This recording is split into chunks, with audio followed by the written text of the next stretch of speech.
So I've had a rather unfortunate turn of events here with this IEL HM.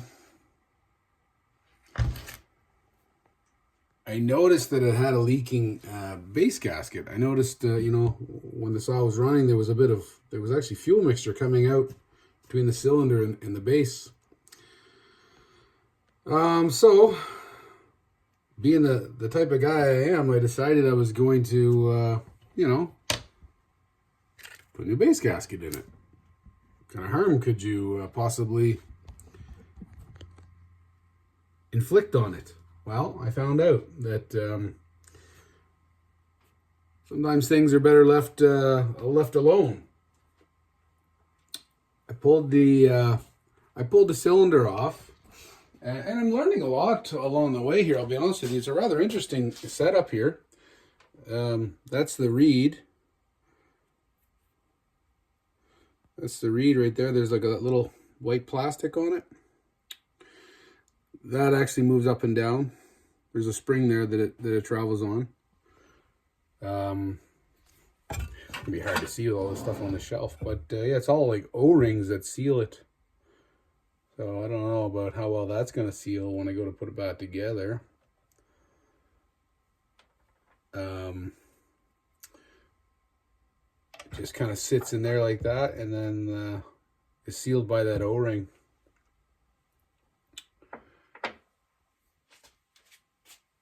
The cylinder here is two pieces, and I've seen this on I think it's the Pioneer RA model is the same thing, and maybe even the 650s, the 600 series, the 600s and 620, 650. Mac, I think, used this a bit too. I don't know about Home Light, probably other stuff. So, but there's no gasket in the top here, so I'm assuming, I cleaned it all up with synthetic wool, Scotch Brite pads or whatever.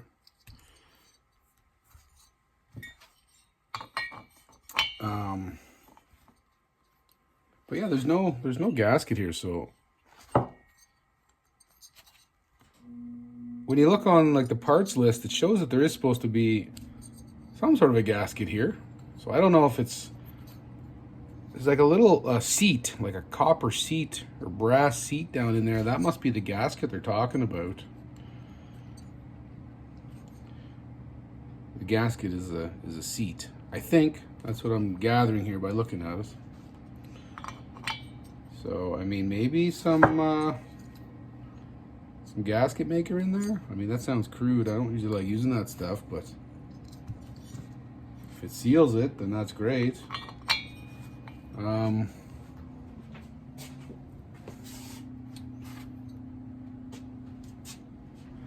The unfortunate thing here, as I was saying, I wanted to remove the piston. Oh, where are you going? I wanted to remove the piston to clean some of the carbon and stuff off it. And as I was removing the piston pin to get it off the rod, I don't know if one of the rings was already cracked and it fell off or what happened, but I cracked a ring. So that sucks. Trying to find a replacement ring for this saw is going to be challenging. I contacted a guy that I know who has a lot of old parts like this. See if he has one. He said he might. So that's good news that he might have one.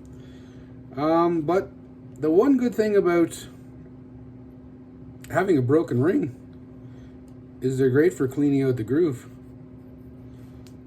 So if I can find one good thing about all of this is that now I can clean out the ring grooves really well. So that's the silver lining here on this.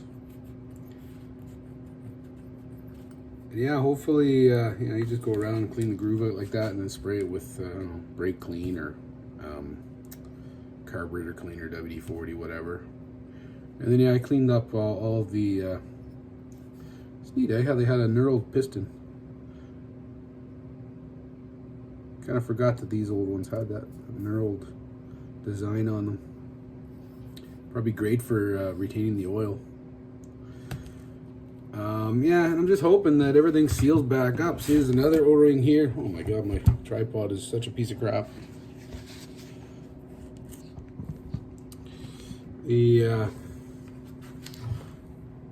There's another O-ring there that seals the reed block, the intake block, into the crankcase.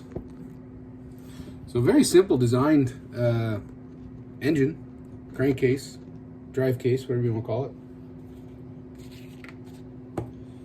So I guess, yeah, that's what we're into here with this saw that I said that I was just going to leave on the shelf, and had no intention of really tinkering with it, but that's how it goes sometimes, right? Saw a leaky base gasket, went to go fix it, and created possibly, you know, intake problems, broke a ring. So I guess I'll think twice the next time I go to do something like this. Okay, well, we'll take another video after I get it back together, maybe to confirm that things are back together and all good, if that is the case, or if basically this saw just ends up sitting in parts for the next 2 years until I can find a ring. Okay, that's it for today. Have a nice day.